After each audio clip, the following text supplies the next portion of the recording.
I was absolutely terrified to have surgery. And um, I just remember thinking, oh my gosh, because the inherent risks of surgery is, like the biggest one is death. And I was afraid, oh my gosh, what if I die? And so I literally had a conversation with myself.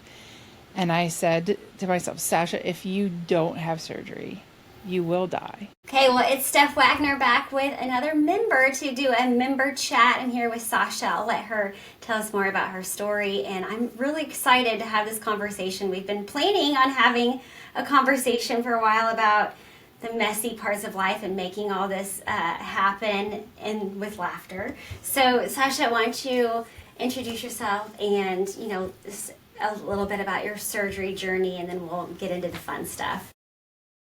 Thank you, Steph. I'm so excited to be here. I've been really looking forward to this. So I'm Sacha Holder, and I had gastric bypass Roux-en-Y.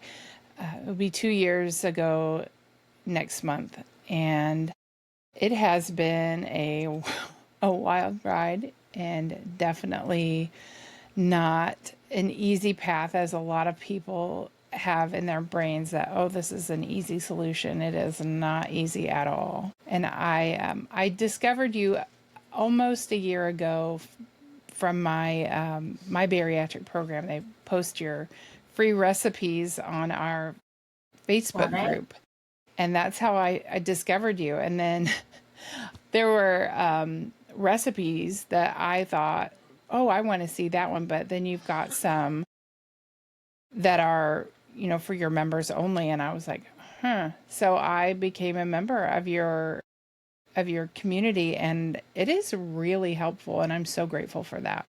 Well, thank you for sharing that. And that fills my cup. That's always, if I could give everything away for free, I mean, I really would. That's like, just if you knew me in my real life, I'm like the neighbor that wants everybody to just come over and hang out. But that's not how our world works. Like, websites cost money and all that stuff. So it really fills my cup to know, like, it's genuinely helpful. That's definitely the heart behind it. Okay, so also what I heard you just say, if surgery is 2 years ago next month, did you have a holiday surgery day? Yeah, 10 days before Christmas. Like, let's talk about that for a minute, because I meet with some pre-op patients that are preparing for surgery, and this is a busy time of year for bariatric surgery centers because you meet your deductible, you want to get it done before the end of the year, but that means pre-op, post-op diet in the middle of the holidays. Why don't you reflect on that for a minute? Tell us about your life 2 years ago. So I started my bariatric program in May of 2023. I was approved for surgery and could have scheduled in November, but the reason I did that was nothing to do with the holidays. It wasn't like, oh, I want to eat at Thanksgiving. It was strategic on my part with in relation to my job, because where I worked, we got Christmas Eve and Christmas Day off, and I knew that that was going to be, I think, the Monday and Tuesday after the weekend. And if I could only take a week off, like 5 days from work, then I didn't need to do any sort of short term disability, and Yeah. I could keep my full pay. So I was like, I'm just going to do that. So I scheduled for Friday. It was December 15th, and I was that was my first day, and then I had 4 other days before. So actually, I think we celebrated Christmas Eve on the Friday, so we were off on the Friday. So then it was just, I had that one extra day after the following weekend, and it worked out. I'm grateful for that. I didn't have any Yeah. any issues post op, like no difficulties. I was So able that just was to the go right right amount back of to work. time because everything was non-eventful in terms of no complications. Yeah. Yes. But then at Christmas, I thought this isn't going to be hard, but I'm an eternal optimist. And so I thought, well, this will be fine. And I know I don't recommend this just because it's not what your plan tells you, probably not what your clinic tells you. But I made the baked ricotta, and I had this tiny little baby food jar that I bought from Amazon that's 2 ounces, and I brought that to Christmas because I was so tired of liquids. But Yeah. I knew that in a few days I'd be really allowed to eat that. And I had that, and I did feel like, dang, I wish I could eat that. But I was grateful that I had something and that I was on this path.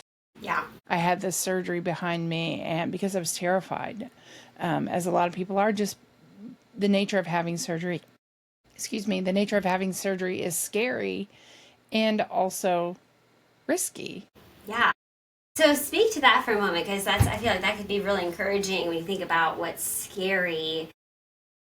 Like, in what ways do you feel like, what would you tell yourself?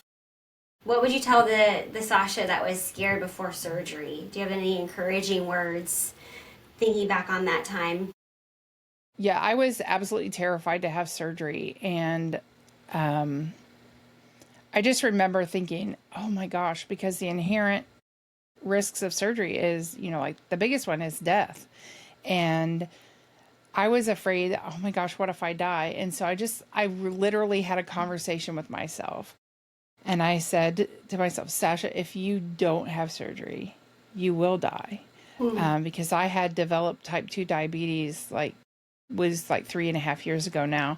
And I was mad about that. My parents don't have diabetes. There's only like one person in my family that's related a direct line by blood that the diabetes comes in that way. So, and it's from my dad's side, but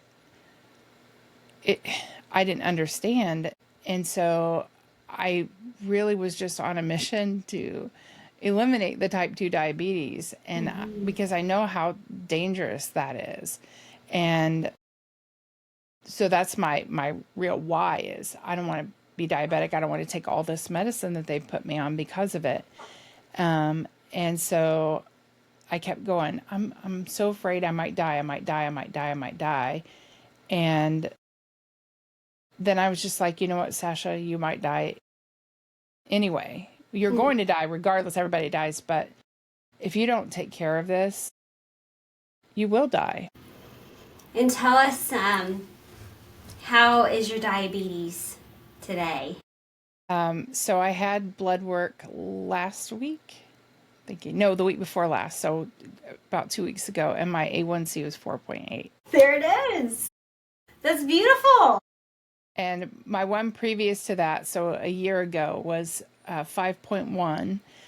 And the 4.8 I know has helped along a little bit because I'm on Mounjaro because I've had a weight issue since I was a little kid. I had childhood obesity, and I've learned recently that my body is less likely to get to a quote normal weight because of the childhood obesity. And so like my whole life, every time I've tried to lose weight, I could lose weight, but I would get to a certain point and it would just be like hitting a brick wall. There was no way around it.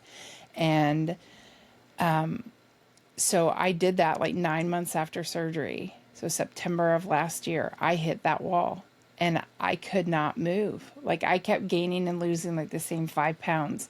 And it was so frustrating. So in July of this year, I went for my 18-month follow-up, which I was a month late for, but that's fine. Better late than never. Right. And I just said, I'm having trouble. And my weight had crept up like about 14-ish pounds. And I said, I don't want this to happen. I didn't do this so that I can gain weight back. Right. And I need some help. And so they put me on Mounjaro. They used, for the approval, they used my type 2 diabetes diagnosis. Even though my A1C without any medication is perfectly in the normal range. And so it's helping me. I finally lost that 14 pounds that I gained. And And so I'm really grateful for that, but it is not easy. It is Yeah. so not an easy path. Right. Yeah, absolutely. So, and speak to that for a moment. Like, it's not an easy path. There's that conversation comes up so often, like the mindset part of it. Like, we could certainly talk about all the actual logistical things you've had to change, right? Your kitchen, your water, your daily life. We can, and we absolutely can talk about like the logistical changes. But what comes to mind when you think about the hard parts mentally, and even the journey of seeing weight reoccurrence and asking for medication? Did you feel like was there some difficulty around that part of the process too? I didn't want to need anything to help me along. Like, I felt like I should be able to do this. I had this surgery, like, why is it not working? So I was incredibly disappointed that my body wasn't shedding. But at that point, I didn't understand the impact of childhood obesity and how different it is from adult onset diabetes. So my husband also had gastric bypass surgery, and he had his 3 months after me. And my brother's wife had gastric bypass surgery 3 months after my husband. And so both of them look phenomenal. They've lost their weight. And my husband, like most men, he was probably 4 or 5 months in, and he was done losing weight. I was like, oh my gosh, that's so unfair. Yeah. My brother's wife, she looks phenomenal. But having learned about this, it makes sense that they would have shed their weight more easily Yeah. because they didn't have childhood obesity. And Yeah. it's heartbreaking for me because I feel like I don't want to say like marked or scarred or anything, but like I've got this thing that is preventing me. Like, I just automatically have this sort of ding against Mhm. me that is like, nope, you're only going to get so far. And to Mhm. be fair, I have a ton of muscle mass. And so my goal weight is only about 30 pounds from now, which is not a ton. And I know on the BMI chart, I'm still going to be way overweight, but I mean, it's, I don't care because of my body composition, but at the same time, like, I still have this weight to lose, and it's such a struggle. And I'm like, that's not fair. Yeah. But we all have our crosses to bear. And so if I reframe it, like, everybody has something, and this is mine. You spoke to so many things there. Absolutely. Like, there's that comparison, and to have surgery, within such a close timeline with people that are so close to you inside your Mhm. own home. I mean, that you're, I mean, talk about the mindset of like, okay, we're all on this path, but different paths at the same time. So that Mhm. comparison, everyone struggles with that comparison talk, and it can be very powerful. Like, okay, it sounds like though you have been able to educate yourself and research more about obesity as a disease, so therefore, like, this is not just an issue of my character or that I'm not doing enough, but um, it sounds like you went to build more knowledge around weight history. Absolutely. It's why if I'm a clinician, I'm going to sit down, I'm going to ask about weight history, because it gives us a big insight into the condition, not just what is your goal weight. That's not, I hate that question. It's more like, Yeah. but the weight history questions are more of an insight to what you're saying. And even with a medication, there's a big question of, will I take this forever? And for the vast majority of people, there will be weight reoccurrence if they discontinue a GLP-1. But in the subset of people where their weight gain was very recent, maybe they had an injury and then they had an onset of weight gain, then a medication, they may be more likely to wean off a medication and maintain weight loss because it was a recent weight loss or a recent weight gain. So how do you feel like educating yourself has been helpful, or where did you go to get more information about obesity as a whole? So I have an incredibly high level of curiosity, and I've had that my whole life. I am not satisfied with a lot of things. Like, I just want all the information. And as you know, I started my own podcast, Yes. and I met a pediatric bariatric surgeon through doing my podcast, and I interviewed him. And in our pre-interview conversation, I learned that, he's done bariatric surgery on people, like children, like less than teenage years. And I was astounded because I had no idea that there were children that young in such dire need of, I can't think of the word. Treatment, sure. Yeah, just a treatment or, intervention. Yes, that's the word I was looking for. I had no idea. And he's talking about some children have a BMI in the 70s and 80s. And I'm thinking of myself, and mine was only in the 40s. And I'm thinking that's like almost double what mine was. How on earth? That is terrifying. Right.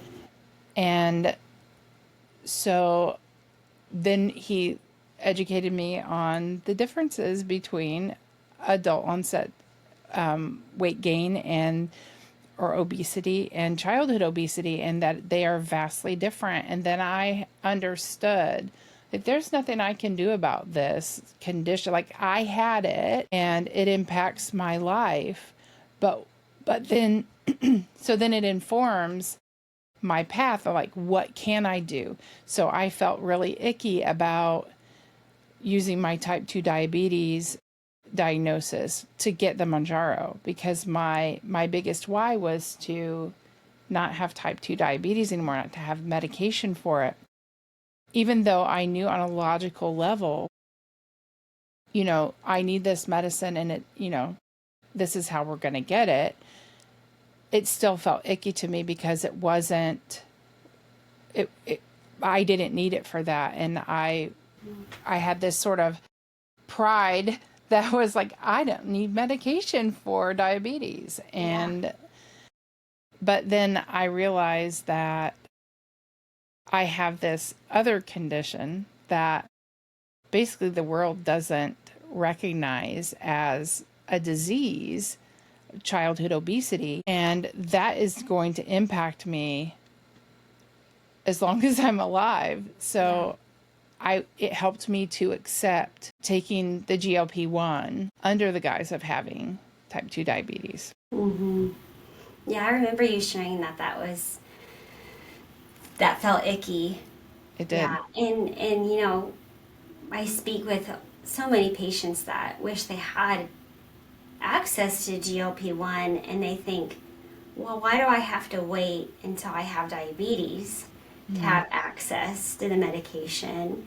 And so then there's that weird complex of, well, why me? Why do I get access and this person doesn't, and this person, and that's just like you said, the root of the issue there is, until obesity is truly viewed as a chronic condition that needs long-term, safe, effective medical treatment, medical and surgical, but until we really view it that way, then we're operating in these weird sideways avenues to get access to treatment. And I think we're making progress.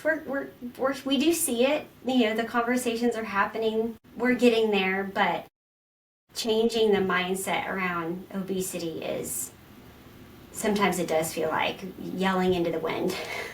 Yes. And am I correct? Did I actually hear or read that GLP-1s are covered by Medicare now? So here's the update. Negotiations happen between the White House and the two big drug manufacturers of our GLP-1 medications. And the negotiations would be set to begin mid-2026, so next year. and it would be covered by Medicare, and it would be a $50 copay. They're also going to start making multi-dose pens, so that would decrease waste, which would make costs come down. And the cost is going to be, I believe, $249 for all doses, so if there's not coverage. And they're also expediting the FDA approval of oral GLP-1 medication, and which that one would be about $149 a month without coverage, because it's, less expensive in oral form compared to something that needs to be refrigerated and have, the injectable form of it. So yes, really, really big news in terms of GLP-1 access and viewing medication as something that we should have access to, that should be treated and covered. And, like if we treat obesity, then we may get off of other medications. So that's kind of the other conversation, is how do we decrease the cost of GLP-1s and make it ultimately cost savings, so that if we treat obesity, then the obesity-related diseases, the cost would come down. But so far the medications have been so expensive that those numbers don't math yet. Right. Well, I appreciate the information, because I think it was on the news. I thought I heard that Medicare was going to cover it, and I was like, wow, that means then other insurances will follow suit and it won't be as difficult. Precisely. That's right. Yep. Commercial insurance often follows Medicare. You got it. And especially if the pricing as a whole can come down, because meanwhile, until we see that unfold, what we're seeing in the real world right now is people losing access to their GLP-1 medications. People are, at the end of the year, people are getting their letters that say, we're not covering this next year. So there's still, it's kind of it's coming, but we're not there yet. So, and there's still a lot of question marks even between now and then. What does it really mean, and how does it really play out? And I do think that there's a lot of hope for, and I can't say the name of the oral GLP-1. It's like Orglipon. I can't say it, but that's how I felt when Mounjaro came out. These are so hard to say sometimes, and they're hard to say because drug names can't sound like what they're indicated for, so they have to have these crazy names. But that one is very promising, because if the price can come down, and then commercial insurance will be more likely to pay. But I think that's the reality we're in. We're close to seeing it improve, but we're also seeing people lose access right now. That's unfortunate. That is so unfortunate, because they are incredibly helpful, and not just for diabetes and weight maintenance, but for people who are, not necessarily a surgical candidate, but they still have a significant amount of weight to lose. It's not easy to lose weight for anyone typically. Right. And to have a medication that will help you shed that. And honestly, I had no idea that I had food noise. Or let me restate that. Food noise is a new term that I've learned in this probably the last year, and I was like, food noise, what's that? Well, then I realized that I have that, but I didn't realize the degree that my brain was chatting to me until I started the Mounjaro. And literally on the lowest dose in the first week, the chatting was a lot quieter. And I even asked my husband, have you noticed anything different about me and like eating and stuff just like in the last week? And he said, well, yeah, you're not grazing. Historically, I'm not a grazer. I eat meals. And I was stunned. I said, I was grazing. He said, yeah, you were grazing. And I was like, wow, I had no idea. No wonder I gained weight. Yeah. And that's, yes, you're speaking to so much relatable pieces of the journey, that GLP-1 is a gut hormone that, so it's produced in the gut, goes into the bloodstream, and it goes to the brain, and it's a hormone that helps us feel satisfied. So a GLP-1 agonist, which is what the medications are, an agonist mimics that hormone. So that's the experience of having this, you feel satiated, you feel satisfied. It quiets that experience because I'm not constantly triggered by food. I'm satisfied, and then your brain is free to go do something else, think about something else. Yeah. And that's part of why managing weight is so challenging, especially when there's metabolic dysfunction, which is the disease of obesity.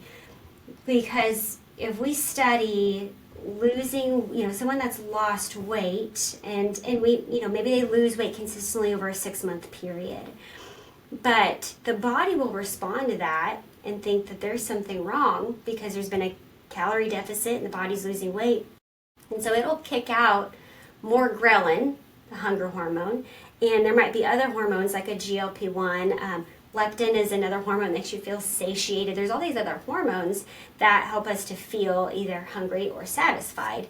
And so the body, in a time of prolonged energy deficit, calorie deficit, will respond. And that's what makes maintaining weight loss so hard, is that 6 months later, you could genuinely feel hungrier and less satisfied after a meal.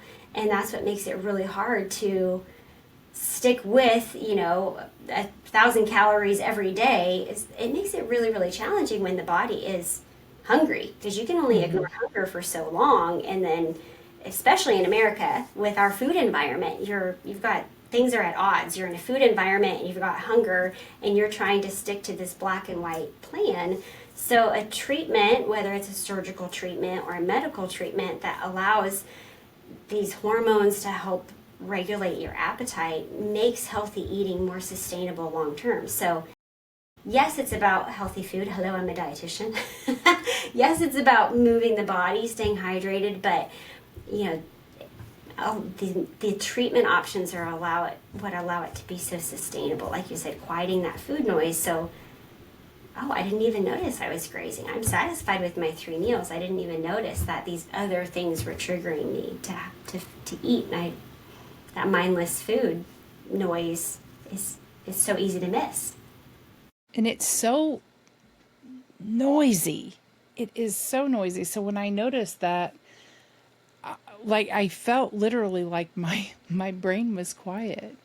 It was almost like going somewhere, like you've been in like a chaotic, noisy place, and then you go somewhere that is completely quiet, and you just feel like, that's really nice. That's how I felt. Just after a week, I thought, oh my gosh, how much was my brain chatting to me about food? Yeah, you don't even realize it till you get that reprieve. You get that quiet space, like, oh my gosh, this is what it feels like. Right. So for those that lose access, it really is, our heart goes out to them, because it's something so helpful. And I'm a big advocate, and I work a lot in advocacy, so I'll keep doing my part to raise awareness. Yeah. Yes, it is so needed, and I'm really grateful for what you do. Well, we'll kind of wrap up with, we'll talk a little bit about the food part of it. As far as, life is crazy. Life is busy. And, I talk about the pillars a lot: like water, food, movement, sleep, vitamins. How do you make those pillars happen in the midst of a busy life? Because we know it's not black and white. We know it's not, here's your meal plan, follow this. Right? Go ahead and share the name of your podcast for context. My podcast is called Life in the Bari Lane. So BARI, Bari, short for bariatric.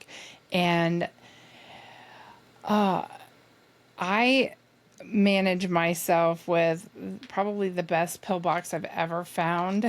And each day has one of these little round things for day and night. And I only take two prescription medications. One is because I'm menopause age, and so I take progesterone. And then I have anxiety. I've had anxiety and panic disorder since I was a teenager. And I take an antidepressant, a low antidepressant for that. So since having surgery, I have shed all the other medications. And so I just stick my two Citrical vitamins in here, and I have a vitamin D supplement, and then my bariatric vitamin I take at night before I go to bed. But I have alarms set on my phone to remind me to take my calcium. That has been the most difficult to remember, so I set alarms. And post-op, I was struggling to drink enough, and so I would literally set timers on my phone. Like every day when I get up, I'd start, a timer. And I had, that little 2-ounce baby food jar. I bought a set of them from Amazon, and I would just fill that with whatever I'm drinking. And I would drink every 15 minutes. I just reset my timer all day long. And eventually I thought, well, this is such a struggle. This is a full-time job. I'm not willing to do that. And I backed it down to 10 minutes. And I thought, well, I'm just going to try this, see if I can manage that. And I could. So then it was easier, obviously, because I'm drinking more frequently, to get my fluids in. And so that's how I've learned to just drink and drink and drink to stay hydrated and to stay on track. And so one thing that I know, excuse me, I know not everybody experiences this, but I still don't feel physical hunger, like your stomach growls. I have not felt that since I had surgery. And so it is incredibly difficult for me to remember to eat without some sort of external prompting. And so I joke that the universe is punishing me, because when I was like my whole life, if these, I don't mean this to sound inflammatory, but when these skinny people would say, I forgot to eat, I would get so irritated. You don't forget to eat. Everybody, your stomach growls. Well, now my stomach doesn't growl, and I'm nearly 2 years out, and my stomach still doesn't growl. So I'm just like, well, I forget to eat all the time. Yeah. Relatable now, huh? Yeah. Absolutely. So how do you remember to eat? Like, when you wake up in the morning, do you have a system to get food and get started for the day? I don't. I have an alarm that tells me to eat breakfast. Another alarm. I have an alarm that tells me to take my vitamin D and eat lunch. And I have an alarm that says eat dinner. Do you ever get tempted to dismiss the alarm and do something else? Or how do you follow through? I dismiss the alarm a lot. I'll just be completely honest. I dismiss it. Like if I'm in the middle of something, and that's something that's what I've done since I was a little kid. That I would just go, okay, I'll get to that. Again, I'm an eternal optimist. Yeah, right. I think I can fit all the things. It'll happen. Yeah. So sometimes I get behind, and one thing that's happened since I've been on the GLP-1 and I have the greater restriction, sort of like newly post-op, is it's hard to eat. And so I've begun to rely on the protein shakes. And when I had a follow-up last week, and the dietitian, she's kind, she's my favorite one. And she said, you need to eat food.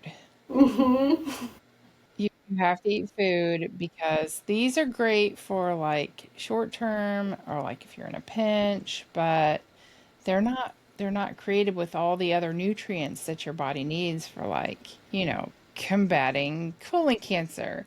And I just started laughing, because she didn't give like the final like 3-hour class before surgery for me, but my husband had her. And she said, if you don't take your calcium supplement, you can lose your teeth. And he was horrified by that. So then I was like, why do you have to be such a fear mongerer? Why do you have to go there? Yeah. Yeah. And so we had a laugh, but it makes sense. And so she was like, just try. I said, it's so hard to eat. She said, even if you have a string cheese and an apple. And I was thinking, okay, but there's only 5 grams of protein in a string cheese. She said, yeah, but then that's 5 grams you got from food. Well, Yeah. that's true. Yeah. So she said the most I can have in a day, like on my shot day, I can have 3 shakes, but the most I can have is 2. So I've been working very diligently for the last you. 4 days Yeah. to try to get my protein from food, and it is really hard. Also, I have to eat less red meat. Before surgery, like I'm all about chicken. Chicken, chicken, chicken. I could eat chicken every day, but chicken is hard to eat now. It doesn't go down. And I laughed when I told her this, the dietitian. I eat a lot of red meat, and so when I had my blood work, my LDL was 112, and I was like, well, that's not good. but but but red meat for me, it goes down like slider foods. And like it goes down so easily. But chicken, it hurts sometimes. And I can eat like 3 bites of chicken and I just feel like I'm done. Yeah. I hit that wall, I'm full. Yeah. It's totally. It's those white meat chicken. It's hard to keep the moisture in. The bites have to be so small. It takes a little extra effort. Well, good for you. What I hear and what you're saying is 2 years later, you're still trying. I am. It's still hard. You never give up. You keep going. You keep trying. And you keep your follow-up appointments. And we have really good research around, patients that have maintained weight loss, 80% of their weight loss if they've maintained it. An amount of weight reoccurrence is expected, but if they're maintaining significant amount of their weight loss, what are the habits that they report? And it's things like attending follow-ups, staying connected in different support settings. So even starting a podcast for crying out loud, or engaging in a community like Bariatric Food Coach and being supported in your home, right? Like all those pieces, plus the vitamin reminders and the hydration, and there's nobody's perfect. That's never been the expectation because it doesn't exist. I'm not perfect. Why would I expect anyone else to be perfect? That's not the expectation. But how do we build supportive, encouraging, positive environments to just keep trying, keep going? Well, any final encouragements before we log off today? Your why has to be stronger than any sort of obstacle that comes your way. And that doesn't mean that your life isn't going to be challenging and you won't get knocked down and take some punches, so to speak, from life. But your why has to be strong enough to get you back up and keep trying. Perfect words. So may we all revisit our whys today, and they tend to have nothing to do with appearance or the photos are fun, but it tends to be so much bigger than that. Yes. Well, I appreciate you as a member. I'm so grateful for your time today, and be sure and check out Sacha's podcast. Hopefully I'll get to return the favor and join yours next time. Yes, I would love that. Bye.